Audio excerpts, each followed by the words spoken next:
Welcome to the One Fall WrestleCast. One fall. Gentlemen, how are we doing today?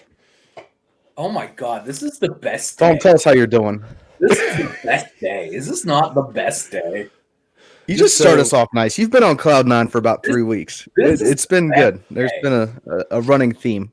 For those of you, for those of you that are unaware of what day we are recording, today is January 20th, 2021. Does anybody else's shoulders just feel like, oh man, my ass feels like there was a 4-year pain in it. And like that pain in my ass is just gone. My shoulders feel light. I don't know what it is. It's like the world is a little less orange and hazy today. I don't know. It's the uprising, pal. It's probably the lack of pollution from, because of COVID. That's surely all it is. It's just the effect of the air is so nice and clean now. Maybe I've just been breathing such clean air that I'm finally just like, I'm just high on clean air. That's all it is to it. It couldn't have anything to do with a former WWE WWE Hall of Famer no longer being the president of the United States and not being allowed to talk, and me really not having to like pay any attention to his fucking existence for the last couple of weeks. That can't be it. No, it can't be that. Nah, you don't think? No, I feel really good. Hey, pal, all I'm saying is your video on the old YouTube channel pissed a couple people off this week. Oh yeah? That's fun for me. This person must have deleted a couple of comments, because when I opened up my my YouTube Studio app on my phone this morning, it had like 6 alerts for comments on this video. And wait, hold on. 6? Are you telling me that I triggered some Trumper so hard that he had to fire off 6? He took the time to fire off 6 comments on a YouTube video that at this point is like almost 2 weeks. That's 2 weeks old. Yeah. Fired off 6 comments. Man, that's like. And then in classic internet fashion, went back and deleted 4 of them. Of course he did, because look. If you're a Trumper, you're like a coward. Like that's like number one. It's like number one. I'm afraid of everybody. Coward, Donald, save me. And number 2, if you're a Trumper, you're an idiot. So like it was probably riddled with misspellings and just like non-capitalizations. Well, and he was just like raging, like, oh, how could he say this? So I'll read you the 2. Please do. The 2 that are here, and then I will give you the abbreviated version of the 4 that were deleted. Please. The first one is this a joke? Laughy face, laughy face, laughy Not a face. joke. Not a joke at all. And then it said, whoa. It'll be funny when he's removed. And then it said, whoa, lefty alert. Oh, lefty alert. I will tell you that the other 4 that were deleted were very, very disrespectful, Tom. You were a nice man. I just want everybody on the internet to know that Tom's a nice guy. Well, and like the amount of hate that you get on our YouTube channel is just uncalled for. I am much more likely to hug you than I am to be mean to you. Like much more likely. I had 4 comments basically saying that Tom is a fucking American scum and this is what's wrong. Like this, and there was some real disrespectful stuff, pal, and like I know you enjoy and you want me to let those things through whenever they come, but I didn't have the chance because this person deleted it. But let me tell you, just like say what you mean what you say. But let me tell you something though. I did take the time to click on this dude's profile, which is like is this person's name on YouTube. Yeah. So I click on the profile because I just want to see. I imagine that it's a troll of some sort. Got a couple subscribers, but you know what sticks out to me the most whenever I click on it? The dude's got a damn Philadelphia Flyers logo as his profile head. Like, no wonder. No wonder. I literally just looked this up and was going to bring up the exact same thing. Yeah. I wasn't sure if you'd seen that yet, and was like, wow. Yeah, I saw it. That was the first thing I saw. I mean, I take care to get my 5-time Stanley Cup championship flag for the Penguins off the wall, so I don't trigger anybody. Hey, I mean, and the Philly fans still come out of the woodwork. Hands, guys. Have the Flyers ever won a cup? Has your hockey team won a Stanley Cup in your lifetime? Because mine has. Mine's won 5 in my lifetime. This many? 5. This many? All the fingers and the thumb. But one for the thumb? But you know what, though? Like, that's the thing. Like, so everybody will always say, oh, these Yinzers always talking about their past championships. We just know that we're good. That's all. It wasn't even that long ago. I sit through an 82-game season. It is also my championship. They can kiss my ass. That's right. That's right. When you play Pittsburgh, you play the whole fucking city, all right? That's right. You don't just play the Pens. You play the whole fucking city. I'm going to tell you what, man. It took a lot for me to throw this Pirates hoodie on today to come sit in this chair. Just goddamn straight disrespectful. Yeah, I mean, I'll give the baseball some love if I'm over your place or something like that, but I will not go out of my way for some of that action. No, I don't. I do enjoy free tickets and cheap beer when I go. I haven't been for years though. Well, that's what the Pittsburgh. That's Pirates one thing on. at PPG Paints that is not cheap is the beer. Damn straight. You go. I mean, not to get too Pittsburgh about this, but the Red Ring, which is right on Duquesne's, my alma mater, by the way. Well, my law school alma mater. Right on. Great school, pal. What? It's a great school, pal. Oh, it's fun. It was good. I wouldn't knock it. I mean, I was there. So the Red Ring, which is it's like a block away from the arena. If you go in there, first of all, for whatever reason, nobody knows it's there except for the Duquesne students. So you go in, it's generally pretty empty.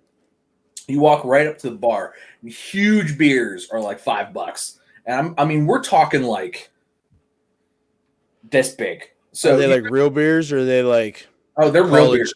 College town beer that's like 97% water. Brother, no, that we're talking like. I mean, they got Yingling on tap because obviously you're in the heart of Pittsburgh, but they have that good rotating draft. There's usually like 10 or 12 drafts on like rotation. It's pretty good. I mean, you can pretty regularly get some Commodore Perry, which nice 7.7%, $5. It's like, Jesus, how you guys not losing money? Right? God damn. How you guys not losing money on this? And then you order. It's usually happy hour because it's right before the game. You walk in and you're just like, yeah, I'll take a dozen wings and a huge ass beer. Maybe you have 2 huge ass beers and a dozen wings, and it's $15. It's like, hey. Wow. Yeah, you do that a few hundred times, you're good to go tonight. Yeah, right. No wonder they stay open. Yeah, that's what I'm saying. The business, not you. Oh yeah, no, yeah. But I'm just saying for like 15 wings and 2 huge beers in the stadium's a solid huge $45. Huge. But at least you'll get the commemorative cup. I mean, Philadelphia fans need a commemorative cup.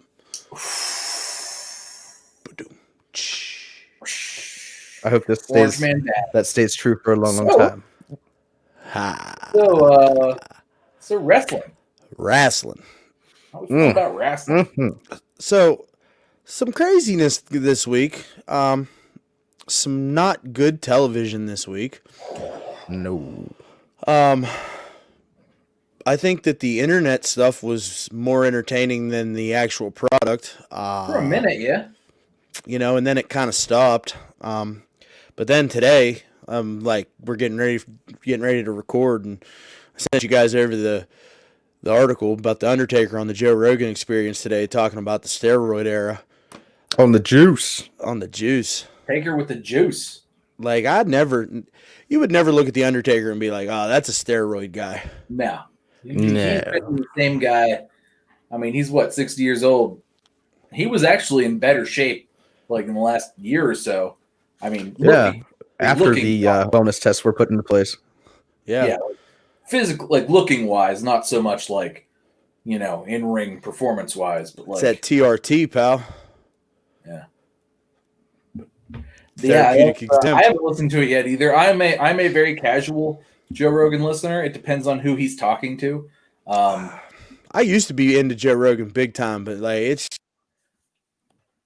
luster a little bit. But I will definitely be listening to The Undertaker.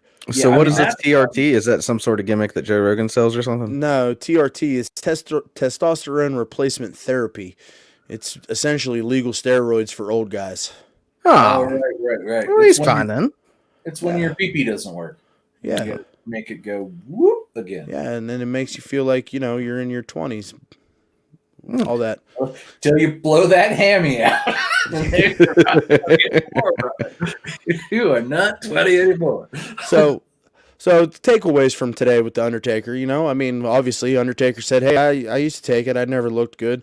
But I think the biggest takeaway from that is, like, he just pretty much put everybody on blast. Like, hey, this was happening. So all you guys that have been saying for the last 15, 30 years, I never took steroids. The Undertaker just said that you did, so you're full of shit.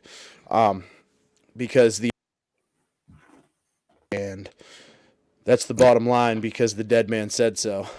Undertaker ain't gonna lie. No, and why would he lie now? He has no reason to. No reason at all. He has all the money he could ever use in his life. Why would I make up? And he's at a point in time in his life where he don't give a shit if he pisses anybody off. So big ups to the Undertaker, coming clean. Guys, let's talk about this drama though. I've been kind of following this all week. What do you guys remember about a gentleman named Mr. Ryan Reeves? That's Ryback, right? Didn't he like to eat a lot? Yeah, that was it. Babe. Yeah, he was a very hungry man. The big guy. So very hungry man. He likes to eat something. I don't know what. Yeah, he doesn't even know. Him and Armie Hammer. Pretty sure it was shit. That's what it was.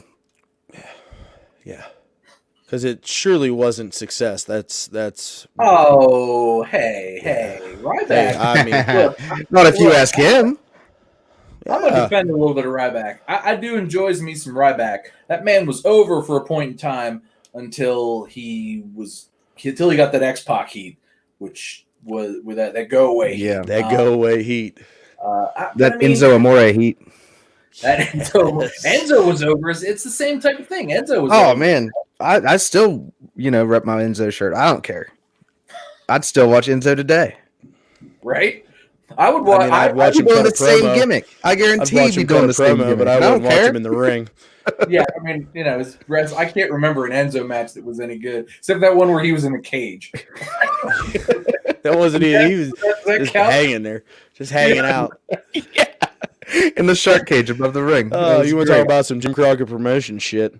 Yeah, I mean, Big Cat stuff too. I mean, who would have thought? Yeah. Who would have thought that out of Enzo, Big Cass, and Carmella, that Carmella would be the one?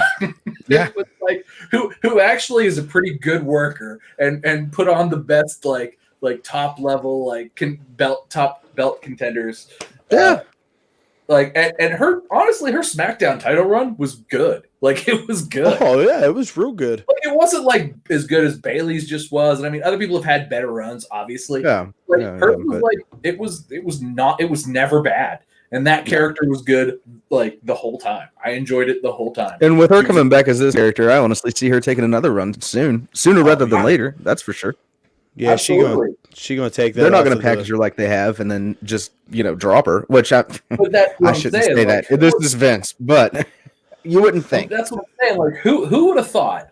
Who would have thought that out of that trio, Big Cass, Carmella, and Enzo, she would be the one who was like, because she was an afterthought. Like, you don't even think of her when you think of Enzo and Big Cass, but who would have thought that she's the one? Yeah. It's wild, man. It's crazy how fortune's Staten changed. Island Princess. But anyway, she's not the Staten Island Princess anymore. She's going to be the one that takes that women's title off of old 2020 world's best wrestler. Fucking joke. Thank you. I mean, that's what I'm gonna put right here in this middle section. Listen, I've been waiting on something. I should just get fucking joke and have Sasha Banks' face back there. Listen, if you're not gonna tell me that she had a better year than Finn Balor, bud. Come on. No. Oh, nobody had a better year than Finn Balor. Well, right? Finn Balor wasn't even on that list, so. Really? Yeah, it wasn't even on that list. He had a good year. Yeah, he had a great year. Put NXT on his back. He's still having a good year. Yeah. His year is still going. We can end when Finn Balor's he's still rolling. Listen, and if y'all want my opinion on that, please check out the YouTube channel because I get a little in depth on Sports Illustrated's top 10 of 2020. Fucking joke. I hate to say it because mad respect to Eddie Kingston. He's done some great things this year, but definitely felt like he deserved to be on that list. I don't think so. I thought he deserved I don't think this year. Nope. We'll see what you got next year. Yeah, we'll see. We were talking about Ryback because he and our friend of the show. I think he's got some go away heat here because we just transitioned off of him. Friend real of fast. Not Booker T. Friend of the show, Mark Henry.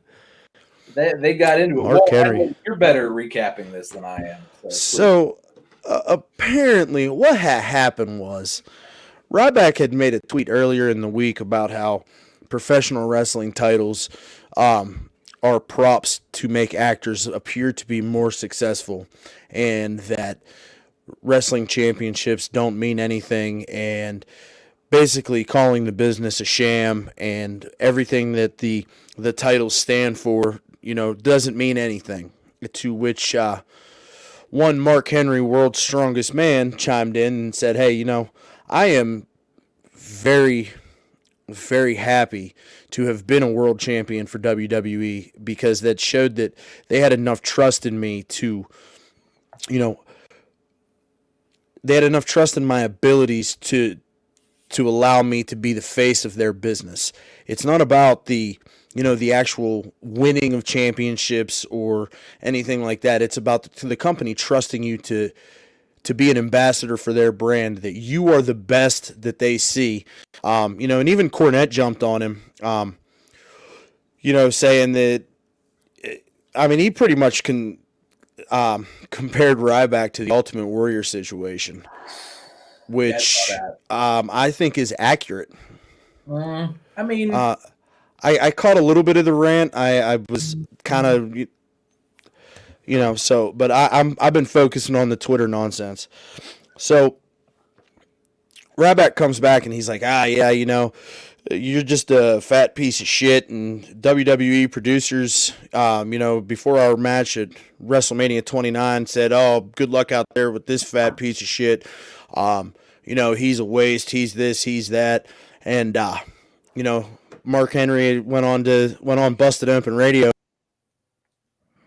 and was just like, listen, you didn't have a problem talking about John Cena. You didn't have a problem talking about CM Punk. You didn't have a problem talking about that and the other. Name names. Tell me who the WWE producer is because I'll confront him and I'll ask him. And Mark Henry went on to say, because one of the things that Ryback said was, the nap. He was taking a nap before WrestleMania 29, and Mark Henry said, my naps at WWE pre-show naps were legendary. Vince McMahon would rib me while I was napping. Like, that's how, the boys knew that I napped, and they all fucked with me when I napped. So that became a thing, an underlying thing for the rest of this. And Ryback essentially said, Mark Henry doesn't want none of this. I'll tear him apart. I'll break him down. And he said, if your success is based on, losing to guys like me who was a failure in the business, what does that make you? And then Mark Henry goes back on Busted Open on Monday on MLK Day. And he's like, listen, I don't, or anything like this, you don't want to meet me. And if you want to meet me, I'm going to handle it man to man. And so this has been going on back and forth. Ryback says, I blocked him on Twitter, this, that, and the other. And then Jericho hops in the other day and says, I never had a bad thing to say about Mark Henry. Always a nice guy, always great. And Jericho kind of squashed the whole thing. And it just stopped, But But my thing is, Ryback talking about Mark Henry being a paid endorsement by WWE, and he's just shilling the shit for the company. What do we think? Do you think Mark Henry's a WWE corporate mouthpiece? No, Derek, I think all it is I hear some sour grapes, basically, is all that is. Sounds like somebody wanted some attention, somebody needed a paycheck, they needed a payday, and they figured, it was just after Legends Night. Apparently they popped a big number. So who better to go after than, a multi-time U.S. powerlifting champion, an Olympian? It's insanity. It makes no sense. You're going to sit here and tell me that Mark Henry wasn't, a great asset to that company during that time. He did a hell of a lot more than Ryback has ever done in this business, which he admitted to. But what is he doing now? He's definitely not being on the Legends show. You're not going to see Ryback in any wrestling ring other than, maybe the high school gym down the road. I mean, I saw him at Wheeling Island Casino. There you go. Signing autographs. You telling me that Impact wouldn't love to have Ryback? I mean, I think probably most definitely would. I wouldn't say that they wouldn't. I think that the problem with Ryback comes down to being that he's a sideshow. Like there's a circus that surrounds him, because this isn't the first. He's talking about, how WWE's trying to sue him over the rights to his name. Bro, they trademarked your name. Like, what do you want to do? Oh, I created it. Okay, great argument, pal. Like, I don't know what you want. Like, look at AJ Styles. Your contract. Can't play on Twitch because the WWE owns his IP. They own his face. Like, what's the problem here? I mean, I'm not saying that's right. I think Ryback's right on that. I think it's kind of wrong to be able to just kind of monopolize that. But so two things I want to point out. One, during Ryback's time in WWE, I do think that titles were less important, especially end of Attitude Era into sort of like when Ryback came around. Titles weren't as important at that point in time because they bounced around so much. They were props. They were used as props for a point in time. They're not anymore.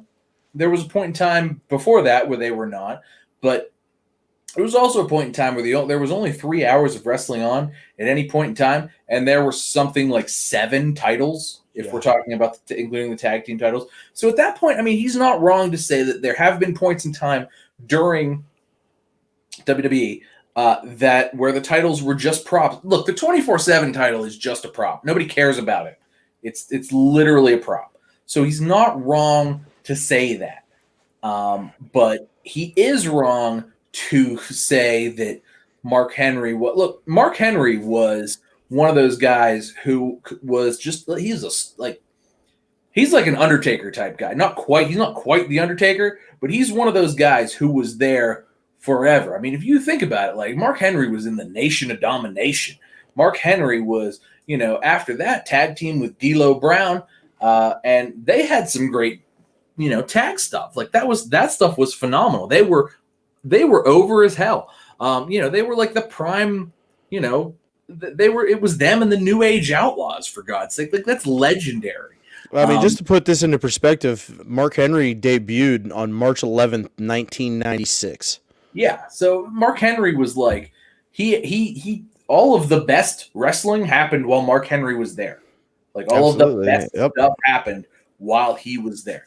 And then his title runs were he didn't have a ton of them. It wasn't like a super long time, but it was fantastic. Welcome to the Hall of Pain. Yeah, that was fantastic. Like that was so good. Yes, did he bang Mae Young and she gave birth to a hand? That happened. I'm not saying that didn't happen. That was not nearly the dumbest thing that happened, though. Probably even on that show. That was probably not even the dumbest thing on that show. But, he was there for some of the silly crap. Everybody was, especially if you're a guy that's there for, God, his career probably spans, 15, 16 years, something like that? Yeah. I mean, it's longer than most. Right? I mean, and if you think about it, the longevity of a big man is not that long.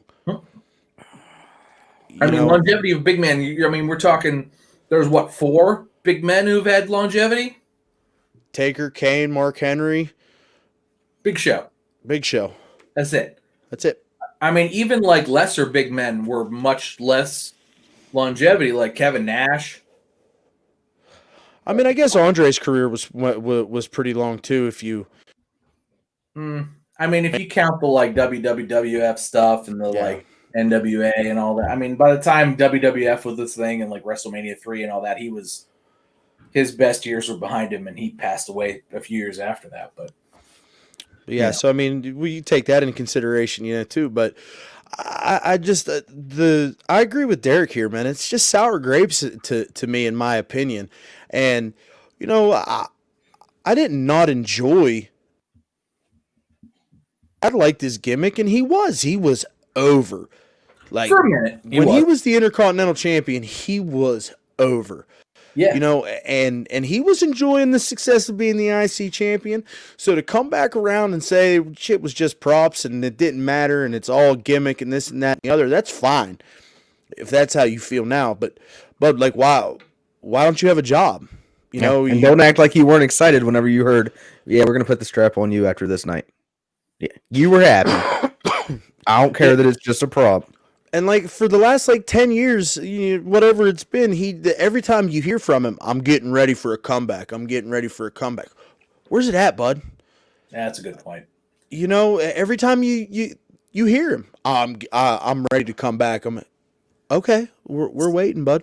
So to be critical and fair at the same time, at first my thought was for all of that, and in initial it was like, CM Punk, who was like the epitome of over for that point in time, really buried him.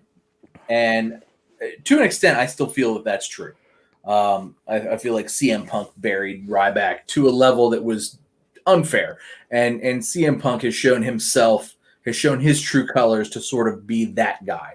However, I feel like Ryback has been a guy who's just been sort of unable to come back from that. Regardless of anything else, it's just that he became a forgotten aspect, and maybe he just couldn't work. I can't think of like any Ryback matches that were just amazing. Like he had his suplexes were good because he was this big strong guy, and that always looked strong. But maybe he just couldn't work. Maybe he blew up too fast. Well, I don't know. Well, I think that was a good point there. Really. Oh, sorry. Well, go ahead. Go ahead, pal. I was just going to say, honestly, I think you kind of have a good point there about the CM Punk aspect because he's got such a cult following and I would honestly go as far as to say like a blind following, as far as if he says it, the fans are going to go along with it, especially the ones that, they're big CM Punk guys. There's a lot of big CM Punk people in the world. So, yeah, I think Tom definitely has a point here. That's one aspect I've not really thought of. And one of the things that came up in the whole back and forth between, Mark Henry and Ryback was, that Ryback wasn't necessarily the safest guy to work with. Mark Henry even had a specific example. Ryback used to wear those Harbinger gloves. They have a metal rod right here, and he would be, chest chopping people with these metal rods in his gloves. And Mark Henry had said on Busted Open, he's like, hey. Like you can take scissors and cut those out, so like it had been brought up, and then that kind of morphed into, and then Mark Henry's not safe, and how can you say that I'm unsafe? We've only worked together in this short amount of time, and that's Jericho interjected and was like, hey, Mark Henry always took good care of me, and he was always a picture of professionalism. So. And that's when everything kind of stopped. But I feel like Jericho also said that he felt that Ryback was safe because he and Ryback, I would argue that him and Ryback probably had the best matches that Ryback had. And that's more a testament to Jericho than it is to Ryback because Ryback seemed to be one of those guys who like needed somebody who could work with anyone to work with him, and Jericho is clearly one of those guys. Fits the mold for sure. Right. I mean, it's like, you know, they would say things like, well, if you can't have a good match with Jericho, you can't have a good match with X-Pac. You can't have a good match, you know? So, but yeah, I feel like, you know, Jericho kind of squashed this, and good on him for sort of looking back on it now, because I followed this with you once you pointed it out to me. Jericho did sort of play peacekeeper, and maybe that's best for everybody. Yeah. Truth be told, at least everybody involved. You know, you don't want Mark Henry and Ryback just. Yeah, I mean, they're talking about meeting up and fighting, and it's like, yo, pump the brakes, guys. Like, yeah, save it for the pay-per-view, boys. Yeah, I think Jericho has other things he'd rather promote and see firing up on Twitter other than shit, at least turn it into a payday. Right? Come on. Look, I would tune in for Mark Henry versus Ryback today. I mean, if they're going to beat the shit out of each other, definitely. Good Lord, dude, I watched Raw on Monday. Take it to Fight Island.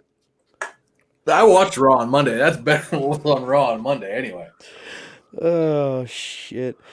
But like, to kind of go back and touch on the CM Punk thing, and it's like, you know, I said this the other day, you know, one of these guys came up at the same time, and they were both kind of, you know, the whole Nexus thing and all that was going on. And, you know, CM Punk goes on to become this, like, cult legend, you know. He was a cult of personality. Yes, was a cult of personality.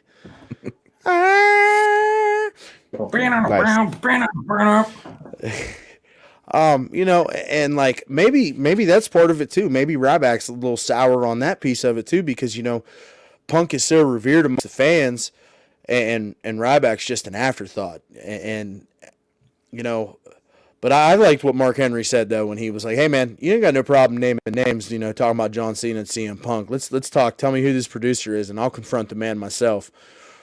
And because I still have access to the business. Yeah. That's why he's a paid shill. I mean, I do think that Mark Henry is still on. He does have to toe the line, and I think you're being a little fair. Yeah. You're being a little overly fair to Mark Henry here, because Mark Henry did say, "Oh, Ryback was unsafe to work with." He did. He said. He alluded to it. And I'm not gonna, you know, speculate. Obviously, I've never taken a suplex from either of them. I would prefer not to, just as in general for my own health. Obviously, yeah, that doesn't sound like a good time. You ever notice nobody wears glasses when they take suplexes? So I'm not willing to take a suplex. But you know, it seems to me like, you know, Ryback was he maybe was a little stiff. He was maybe a little green. Obviously, he was a big man in an era where big men were kind of becoming a little more scarce. I didn't hate his matches with John Cena either. Now that I think about it, like, I know a lot of people are like, "Oh, fucking John Cena," but like, you know, I didn't hate John Cena. I still don't dislike John. I like it when he comes around. I'm like, I mean, turn your back and discount what John Cena's done for the business, you know, since to bridge the gap between the Attitude Era and the no, not at all. I know whenever I was in the moment though, and watching it night in and night out of John Cena, I was definitely ready to see him get his ass beat from time to time. I was not upset by that. It in no way made me happy whenever he came out. I was more of definitely a Cena sucks guy. Yeah. But in a fun way. It was fun. I mean, don't get me wrong, it's fun. Nah, man, it's the same way it was what it is. If you want to be disrespectful to a 16-time world champion, I mean, that's on you, pal. Like, that's like saying Ric Flair's a waste of space and a waste of oxygen. Like, to me, it's like I enjoy. What are you doing? You sipping Kool-Aid from CM Punk's fucking cup? Like, to me, it's the same as saying like when Kurt Angle comes out and you're like, "You suck, you suck." Yeah, but he loves that shit. Yeah. He does. He totally loves it. If you hurt John's feelings whenever you fucking say Cena sucks. I was there for his Kurt Angle retirement match against Shelton Benjamin in Pittsburgh. It was electric. Oh, I guarantee it was loud. It was It was the loudest I've heard that building in years.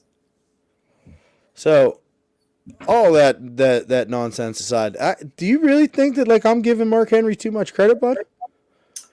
I kind of a little bit. I feel like there's a little bit of a one is Ryback a jagoff? Yeah, he is. Sometimes.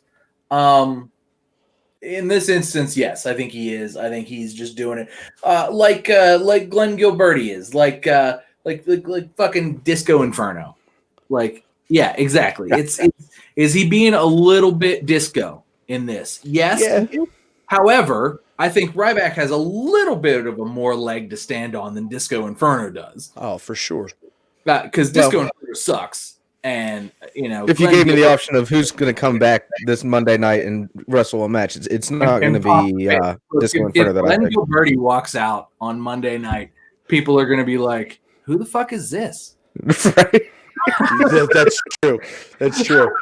Gilbert came back this week. Bro. Gilbert got the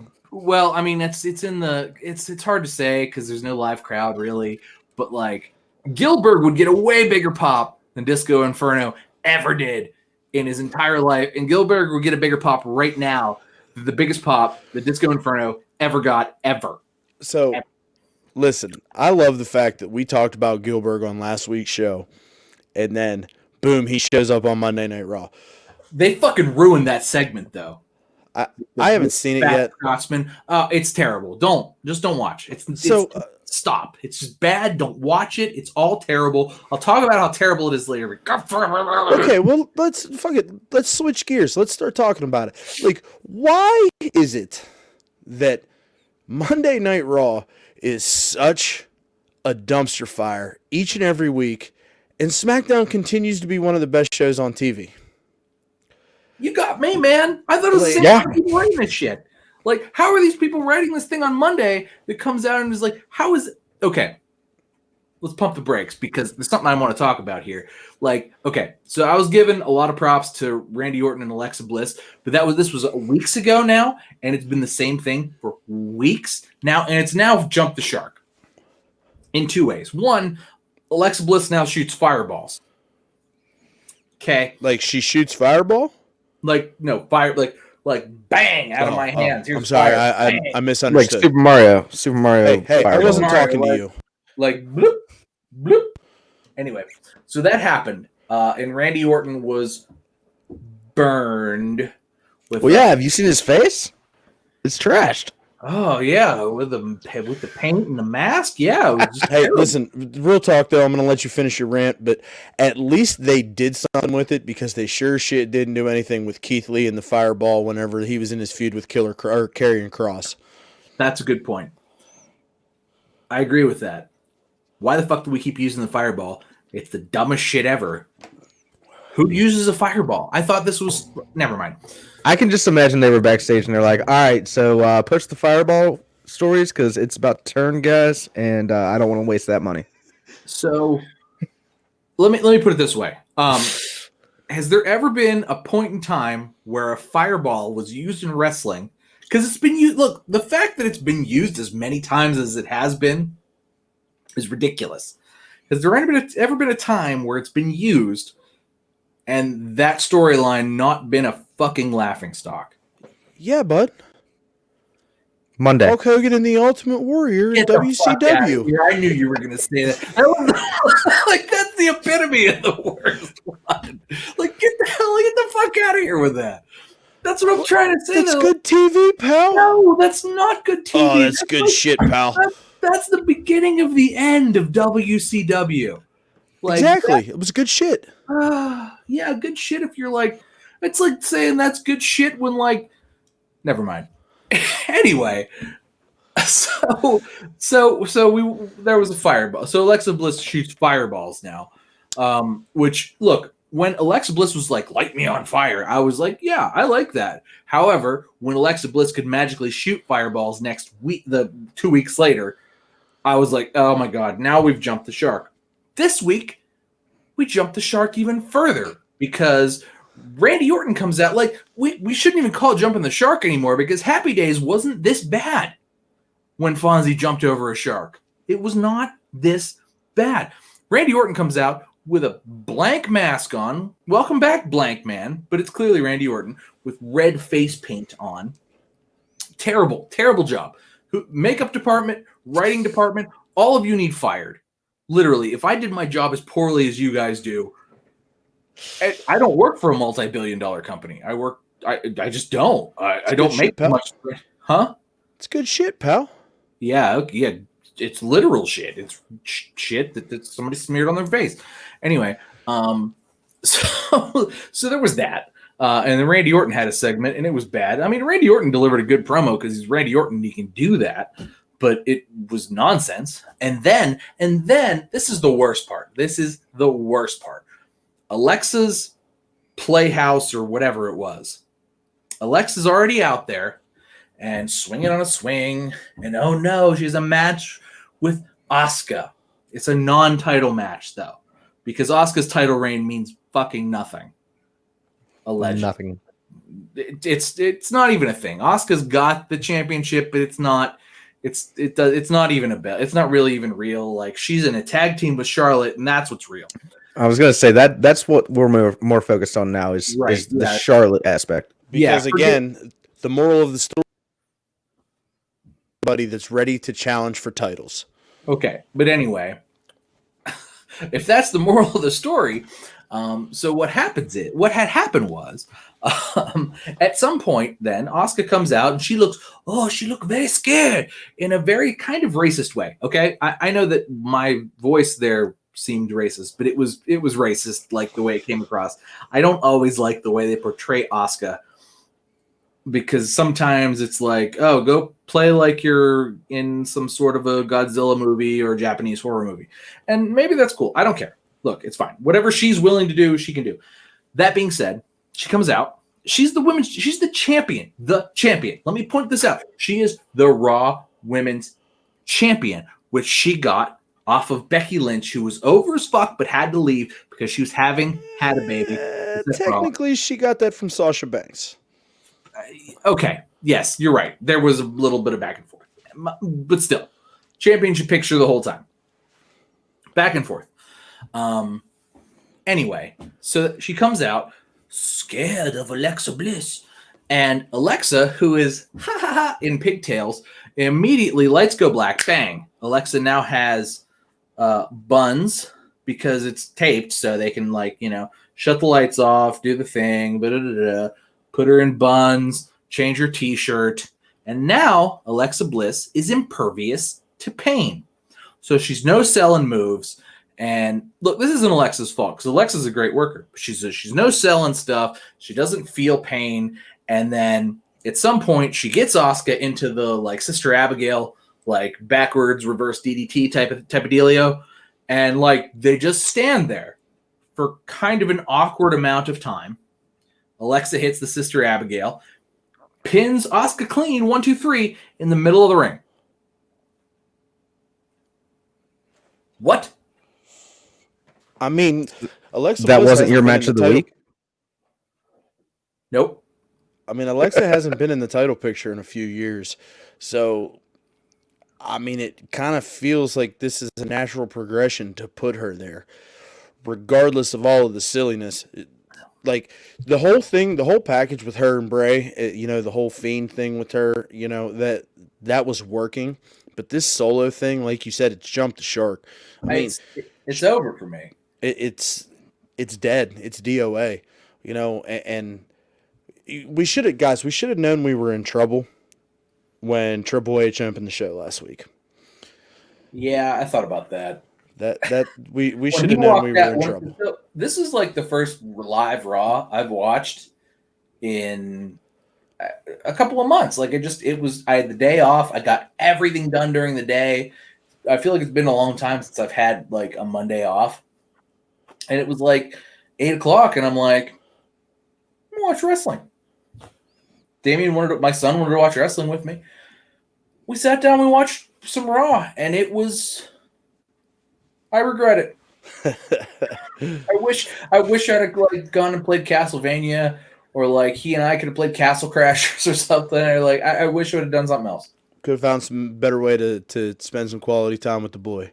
I could have picked my nose for an hour. Instead, he's sitting there thinking, "Daddy, why do you watch this? This is stupid." Yeah, it's not even good to him. He watches YouTube videos. Yeah, I mean, it's not been good. And before the show we were talking, and isn't like Pritchard in charge of both shows now? He is. Like, is he doing a bunch of cocaine on and like doing a bunch of downers on Monday mornings? Like, what are we doing here? Like, how can the same guy be in charge of creative for both shows? And one be so good and one just be so drastically bad? I think they just screwed themselves, guys. If you look at the roster after the draft and everything, to me at least, SmackDown is just stacked with the talent. Well, I mean, it has to be. It has to be. Dude, Fox is paying them $1 billion. Yeah. Yep. I mean, I think that, truth be told, I think that they weren't planning on Seth Rollins going away. And they lost 2 big stars right there. Oh wait, no, Seth's on SmackDown now. He's on SmackDown now, yeah. What am I thinking? Yeah. See, that's the problem. I'm willing to bet that Seth's coming back at the Royal Rumble, and I'm kind of wondering. I think we might get Burn It Down Seth. I think you get Burn It Down Seth, and I think they just put him on Raw because seriously, you got to do something. Got to do something. Yeah, there's nothing. And and where I think that he's the only person that could save this. Oh yeah, and he'd be hated for it. I'm a big Seth Rollins guy. Yeah, I love Seth. He'd be one of those guys that they had to pull in Seth Rollins. They're gonna go and feed him to. They're gonna feed Drew McIntyre to Seth Rollins. But I mean, they gotta let Drew fight somebody that's not ready. They gotta do something, man. And it's been glaring how bad Monday Night Raw is with Drew McIntyre out. How Drew and I mean, I guess AJ's maybe not on as thick of a contract, but how have Drew and AJ not had a? I mean, they had the little thing, but for what the hell was it? TLC. They had that match TLC just a couple weeks ago. Make that go. How was that not still going? Why? You don't have anything else. At least have good matches. I mean, have people who can talk to each other. I mean, I guess Drew's out. That's probably what it is. Truth be told, it would have been AJ, I think. And I think that was going to be the thing they were going to muck around with, at least, for now.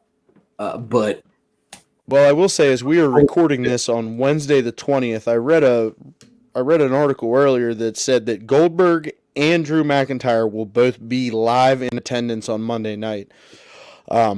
So my kind of thought process is we're probably going to get a tag team match. McIntyre and Goldberg versus Miz and Morrison, and hopefully, I hope that it's true, because then that means that Goldberg will wrestle at the Royal Rumble and he'll lose to McIntyre and then he'll go away. What I would prefer to see would be McIntyre and Sheamus versus Goldberg and AJ with Omos hanging out on the side. I realize that they probably want Goldberg to be has Goldberg been a heel? He's not really a heel ever. He's not really. He's just there. But still, I feel like I would prefer that if the problem is to be an effective heel, you have to be able to fucking talk. That's true. Well, that's never going to happen with him. Well, we got even that last week.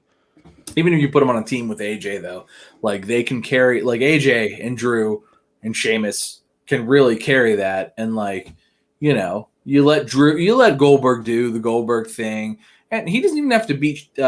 He could spear Drew, and then almost can hold him down or pull him out of the ring or whatever, and then he can spear and jackhammer Sheamus, and then win and be yeah, and then that leads into the Rumble where Drew beats him probably in 5 minutes, because seriously, how long is Goldberg gonna go? And then he can go away. Yeah, he can go away. That'd be fine. Look, I'd be fine with that. And for a placeholder in a pandemic, I guess I could forgive it. It's forgivable. It's a forgivable sin. You don't have any forgiveness. There's no love in your heart. No. Let your hate in your heart out, Walter. I mean, I for sure can. I have, and I will again. I just, it's wasted time. It's wasted money. It's a wasted spot. I'll say it until I'm blue in the face.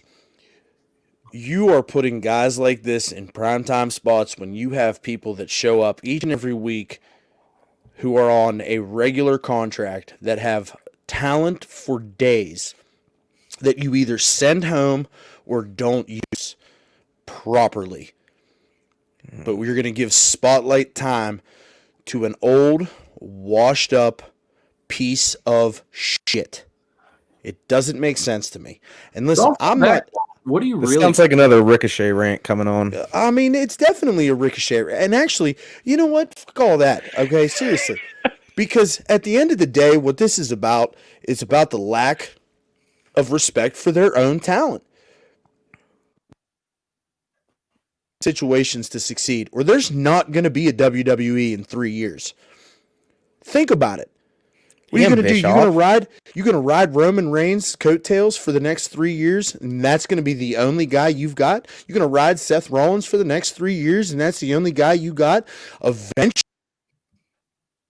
up enough that they're not going to be able to go. And guess what? You don't have anybody behind them because you don't put any time or money into them. You sign them so that they don't go to the competition to get better. I'm going to use Drew McIntyre as an example. You cut Drew McIntyre, 10 years ago? Was it 10 years ago? Pretty close? Roundabout. Cut Drew McIntyre, he goes home. He doesn't sit down and say, I'll tell you what, man, I got a raw deal. No. He got his ass back to work, and he started to develop his skill set to be better. And he battled hard. Wrestling star outside of WWE. He was a part of every independent show on every continent for 10 years. To be fair to Drew McIntyre, though, Drew McIntyre 10 years ago was sub-Miz. Drew McIntyre 10 years ago was just not what Drew McIntyre today is. Had they not cut Drew McIntyre 10 years ago, we would not be witness to the glory that is Drew McIntyre today. But let's not forget, 10 years ago, Drew McIntyre was still the chosen one. So clearly Vince McMahon saw something in Drew McIntyre 10 years ago, but didn't know how to push him in the direction to utilize it. And we're seeing... I think that's exactly what he was doing. We're going to cut him and test him and let him come back whenever he's ready. And I think 10 years ago, the everything was different. 10 years ago, there wasn't WCW. There wasn't. We still had John Cena, and and there wasn't. There wasn't a. Look, to be fair, I feel like John Cena kind of took a little bit of a Stone Cold route, a little bit of a Rock route as well. Like where I feel like WWE kind of was really banking on, and I think this is really what turned Vince's way of thinking. They were really banking on being able to have John Cena and The Rock for at least a couple more years. Obviously, by this point, that wouldn't have been the case, but at the time, they were really that was the focus. And then Edge also, if you remember, he was a top guy at that point in time. He was pretty young. And he had to retire. He was forced into retirement at that point as well. I mean, he's come back since in a limited aspect, but they really thought they had 3-4 top tier guys. CM Punk, they thought they had Ryback, they thought they had all this stuff. They really thought they had like this meat of like another 5, 6, 7, 8 years where they could kind of build up everything. And I think right now what we're really feeling is twofold. We're feeling one, a sort of scorn from Vince McMahon where, he put all this stock into these super top guys that just sort of were like, oh, we're going to go make movies, peace, and left. And then at the same time, he in the sense of like not wanting to do that again, just put all of the cards in the top guys again, just for them to go off and be movie stars. I feel like he really just became sort of a like kind of testy old bastard at the same time. And look, I mean, we all agree where we sit now. Like the product has suffered, and I think it's sort of a like they're losing a balancing act is what I'm trying to say. Yeah, like they're tilting too far. They tilted too far into Brock Lesnar, and that didn't sell. Brock wasn't the guy. Brock's not The Rock. He's not Stone Cold. He doesn't want to be there that bad. He's going to go where the money is. Look, I love watching. Just like everybody knows that. Brock Lesnar's basically Goldberg, although I would much rather watch Brock Lesnar work. Brock Lesnar can work, whereas Goldberg can't. Fuck that guy. Yeah, right. And so they tilted into Brock. They tilted into Roman. I feel like Roman carries it pretty well. Look, the stuff with Roman Reigns is good. Whatever show Roman Reigns is on is the better show, and it just is. You let Finn Balor go to SmackDown. Look, whatever show Finn Balor's on is the better show too. I don't think they're going to pull Finn off of SmackDown, off of NXT, because obviously he's the champ at the moment. But like, Jesus Christ, I bet I wouldn't be surprised to see Karrion Kross take a title from him and them try to take him back to Raw. I wouldn't be surprised to see it. It wouldn't shock me. Look, that might be a move that's better for business. That might make Raw a better show. That might make me more interested to tune in, especially if you're pushing Finn Balor out there every night as the champion, as the one who everyone is talking about, or just fucking letting him fight. Let him fight with Randy Orton. Let him fight with Drew. Like, insert him into that as like tweener. Like, I'm the prince. I'm not a good guy. I'm not a bad guy. My Finn Balor accent's really good, actually. Yeah, it's on point, bud. Anyway, so I'd be fine with it. I'd be more interested in watching Raw. I'm not this guy that's like, no, we got to protect SmackDown. Honestly, guys, we got to protect NXT. Anyway, what? Derek, go ahead. If we want to fix Raw, and this is obviously going to have to come from USA Network or whomever were to pick up this program later on down the line here. If that were to change in the future. But I think an easy solution is you cut off an hour. I know that's not going to be a popular solution, not for the corporate side of things, but from the fans aspect, from our side of things, and from especially a storytelling aspect, dude, it's just so much easier. Bro, it's easier. And they can't get the guys out there now with 3 hours. They're not going to be able to get them guys out there with 2 hours. There's nothing to get out there. They're showing me skits of what's happened 15 minutes ago. Every 30 minutes, I got to have a recap of whatever I was watching earlier. I was watching the freaking Hulu short version, and they're still doing that. I'm not disagreeing with you, bud, but I'm just saying they've got to work. They've got to work on their time management of their storyline scripts and stuff like that, and get these guys out there and give them 5 minutes. Let them earn an opportunity. They're not doing themselves any favors. They're not. Nope. I mean, I just think it's a multi-bladed sword that seems to be cutting everybody but their opponent at this point. And so, did you guys have a match of the week? I have a match of the week. I do, actually. Yes. Tom? Yes. Oh, do you have a match of the week? Actually, I do. And Derek, you're going to enjoy this. Oh? Because my match of the week is Miro versus Chuck Taylor. And let me talk about that. Okay.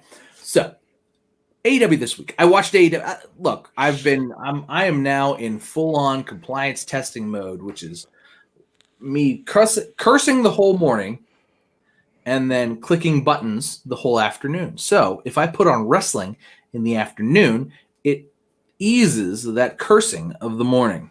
So AEW, let's talk about that. This week's show was fine. AEW's fine. It was fine. Joe Janela, that's an upgrade from 3 weeks ago when you said it's the worst thing on TV and you never want to watch it ever again. So I did say that, didn't I? So Joey Janela wasn't on this show, unfortunately, but not for me. Damn. Unfortunately for Joey, I don't know. Maybe he has COVID. Maybe he's dead. I don't know. It doesn't matter. Anyway, he's probably drunk in a gutter somewhere. It's fine too. So anyway, there was this match, which the setup around it I think is just incredibly stupid. It's literally the worst. I don't know who their writers are, but they're also drunk. It's probably Miro. But anyway, the match itself, I want to talk about that. Because look, I feel like Miro has had maybe 2 matches, and this might be 2 of 2. He fought Chuck Taylor. He beat the shit out of Chuck Taylor. Now, Chuck Taylor's terrible. Chuck Taylor looks worse with his shirt off than I do. Chuck Taylor needs to hit the gym. Chuck Taylor just needs to do a push-up. Do a fucking push-up. You fat Jesus. Right. Do one fucking push-up. You fat, flabby idiot. So anyway, Chuck Taylor, the match was so that if Miro beat Chuck Taylor, which Jesus Christ. Anyway, that'd be like, look, I have a better shot against Miro than Chuck Taylor does. Okay, just saying. So anyway, Chuck Taylor, like, yeah, okay. If you beat me, I'll be your butler, which is code for I'll be your bitch for whatever. I can't remember the TV state version. Yeah, whatever. It's for Kip Sabian's wedding. Yeah. Oh, right. For Kip Sabian's wedding. Kip Sabian. What the fuck's his name, Derek? Penelope. No, I know who Penelope Ford is. What's the douchebag that she's fucking? What's his name? Kip. Yeah, you're right. Yeah, Kip Sabian. Yeah. All right. He's super. Used to be Joey Janela. Now it's Kip Sabian. Yeah. That's right. That's right. Yeah, I guess. Totally upgraded. Kip Sabian's way better than Joey Janela. Good for Joey Janela, though. Way to show that, anything can happen if you put your mind to it, apparently.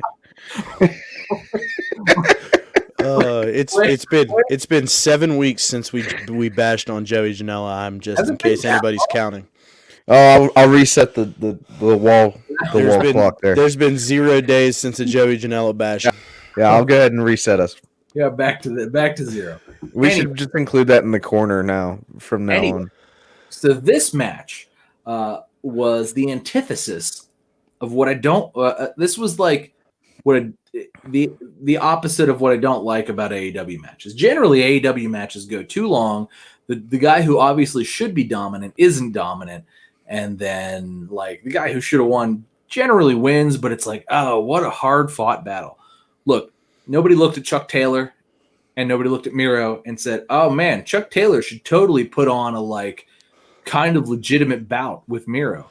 No, that's not what happened. Miro beat the living shit out of him for about 5 minutes or so. I feel like there was a little bit of interference there from Orange Cassidy. And then Orange Cassidy kind of got taken out by Kip Sabian. And Miro just decimated Chuck Taylor in the way that seemed like, oh yeah, that's what was gonna happen. Chuck Taylor, you fat idiot, like just get beat up by a dude who's clearly the good wrestler. Here's Miro, the good wrestler, versus Chuck Taylor, the general slub, and the general schlub got the tar beat out of him by Miro, and I really liked and appreciated that because it felt like what should have happened.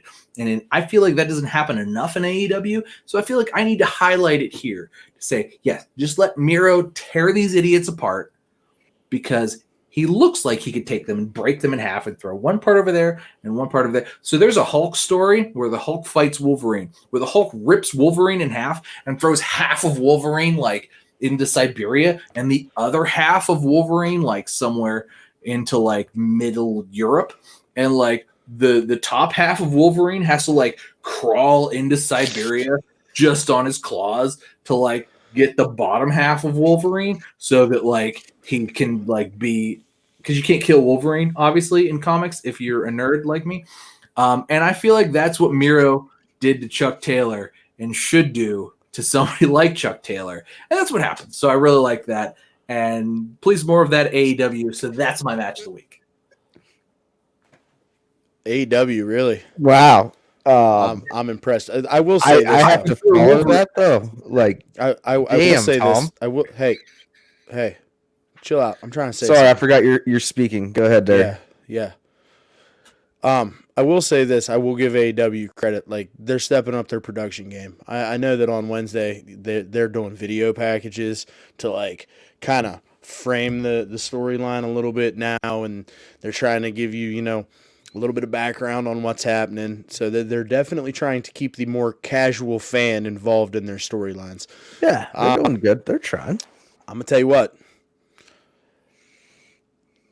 It's coming. That in-ring's got to get better, though. But it's coming. Some serious pressure is going to start coming. Look, if they keep letting Miro beat the tar out of Chuck Taylor, I'll probably be okay with that. Yeah. I will continue. Look, I'll watch this again. I'm not so in love with the storyline because I don't think that, like... whatever. Trent's fine. Like, I think they're just trying to keep the best friends relevant. The best friends in Orange Cassidy relevant right now while Trent's out. Orange Cassidy sucks. But Orange Cassidy does not suck. He sucks. But Orange Cassidy could be relevant on his own. But he's not. And in this sense, like, he kind of got like punked in this as well, which I also liked. So kudos to AEW for catering to me. Yeah. All right, so I guess you don't wait for me to say, "Hey, Derek, what was your match of the week?" No, I don't have time for that shit. We're at an hour. Well, I mean, I'm glad that you took the time out of your week to stop blowing lines off of Dave Meltzer's ass with a Kenny Omega picture to watch some wrestling and give me a match of the week this week. All right, so first off, I just got to say that, Tom, you're wrong. Orange Cassidy is the stuff. And he could totally get himself over. He was totally over. That's he was over because of Chris Jericho, bud. We're way too. What? No, he was way over before that. You were insane. Listen, why don't you put your hands in your pockets, you fucking idiot? I will. That's why I have these pants on, because they have pockets. They're my favorite. Anyway, pants don't have pockets. Not always the comfy pants for lounging. Listen, when you shop at Baby Gap's pockets are actually like printed on the pants. That they don't actually exist. It's an illusion. You Marco Stump looking motherfucker. Trickster for Horde. This is an illusion, Michael. So I had a different match in mind earlier whenever we were first speaking, but I'm gonna mix it up here, because something dawned on me while we were talking about everything, and pretty much it's the fact that I'm not a giant Ricochet mark like Walt is, and I don't really feel like sucking his ass tonight. I mean, so instead, I respect talent where I see it. I think what I'll do instead tonight, Walter, is I'd just like to point out the fact that Shinsuke Nakamura got his music back whenever he came out to face I'm gonna get him, Jey Uso. And how fantastic is that? It just changes everything. It changes my whole view on Shinsuke. I loved him in NXT. He, for whatever reason, I'm gonna just go ahead and assume that they had some sort of contract with that band that we're gonna run your song for 2 years and you're gonna pay us whatever amounts of money. I have no idea. Maybe that Shinsuke's brother-in-law's band. Who knows? But that he has his original back, it just changes it. I don't even care about the match. I just want to see him do his entrance. It makes me happy. You can go now. You're allowed to speak now. I'll allow it. Do you know what makes me happy? When you shut the fuck up. Oh. There's nothing I love more than the sweet sound of silence after you're done talking. You're so kind. Do you know what I really enjoyed? And then I'll get into my match of the week. What's that? Fox this week did use some 8K cameras on the entrance ramp. Did anybody notice that? God damn. Like, I've recently kind of fallen into the camera world a little bit, and it's entertaining. Like, there's a lot of cool stuff out there, but to see the way that depth of field on those 8K cameras were out, oh my God, looked like they were. So I've criticized this pretty hard before. Yeah, you have. It really drives me fucking insane that I've got several 4K televisions that I can watch wrestling on, and like wrestling is generally viewing it in 720p at 30 frames per second, and it's just got it, especially since I've gotten a PS5. So now my eyeballs are used to 4K at 60 frames.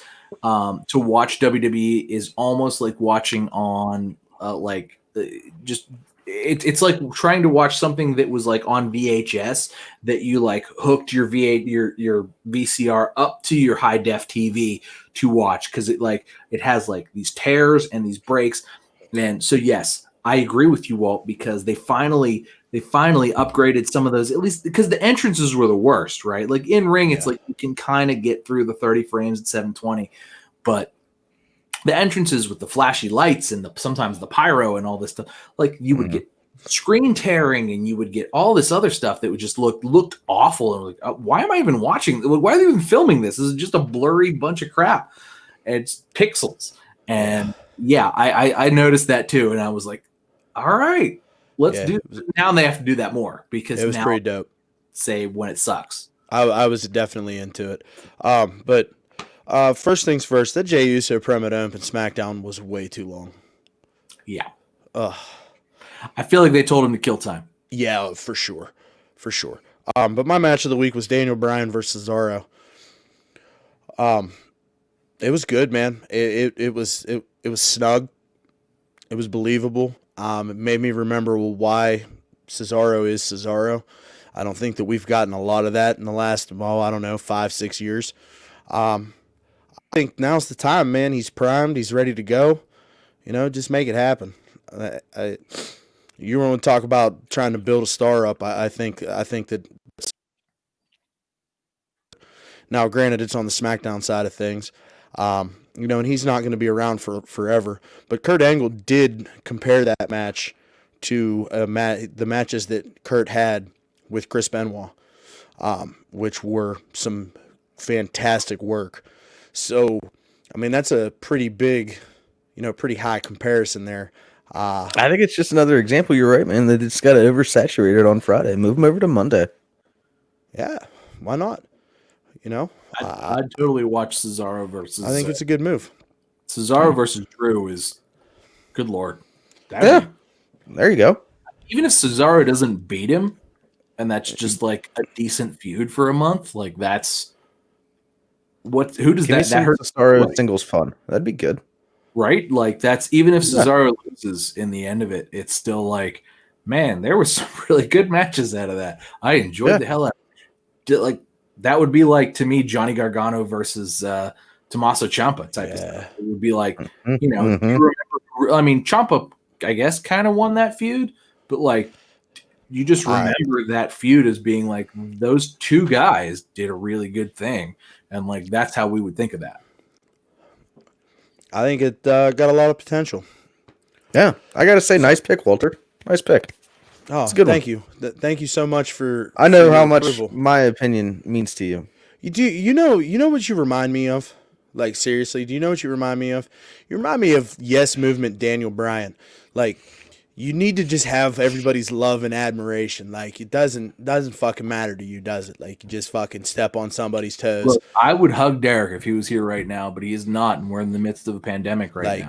So. You goofy little goat fucker. Like, just look at you. He doesn't look. You know how many? Like, you would take at least 2 people to fuck a goat.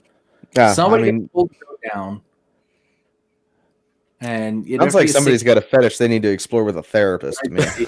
You watched Letterkenny?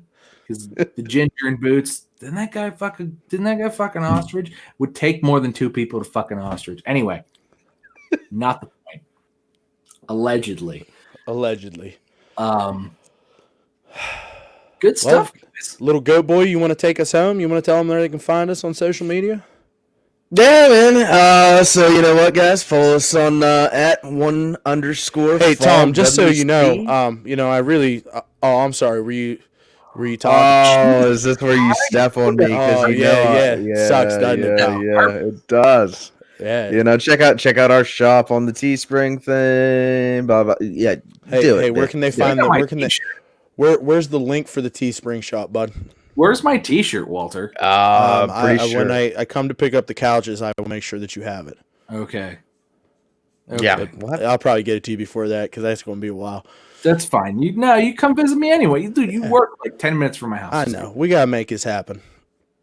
Been talking about it for... You've already had COVID. I'm going to get a shot. Yeah, I'm fucking good. You can't... I can't... I'll leave the goat fucker at home, though. You can't get it twice. It's like double jeopardy. I mean, I don't get it twice. I'm only clear for 60 more days. Room here. So I showed you guys earlier. There's like a bunch of video games over there. There's a bunch of video games over here. That's it. Yeah, you got a nice little setup, pal. It's great. Wonderful. Yeah. All right. So, Derek, you want to go ahead and tell everybody where they can find us on social media, pal? No, go ahead. This is your gig. Okay. Yeah, do your gimmick. You can follow us on social media at @1_FallWC. That's ONE on both Twitter and Instagram. Check us out on YouTube. If we're watching this on YouTube, you know that we exist. Please like and subscribe. It really would help us out. And if you're like the Philadelphia Flyers fan, you can talk shit on Tom. He loves it. I do. Yeah. Bro, I don't understand how you have so much internet heat. I really don't. No. It's the face. I encourage it. I love it. I know you do, but please give me more. In fact, if feed Tom more, feed me more. I'm so putting that in the Twitter aspect now. Tell me why. Don't just be like, Tom, you suck. That's not fun. I'll laugh at you, and that's the whole interaction. That's not fun. Tell me specifically why I suck. I imagine you can't, because if you think I suck, I'm a lot smarter than you, and that's why you think I suck. But that's right. Just so you know, I'm a lot smarter than you. I'm a lot better looking than you. I smell better than you. My wife is hotter than yours. My kids are more beautiful than yours.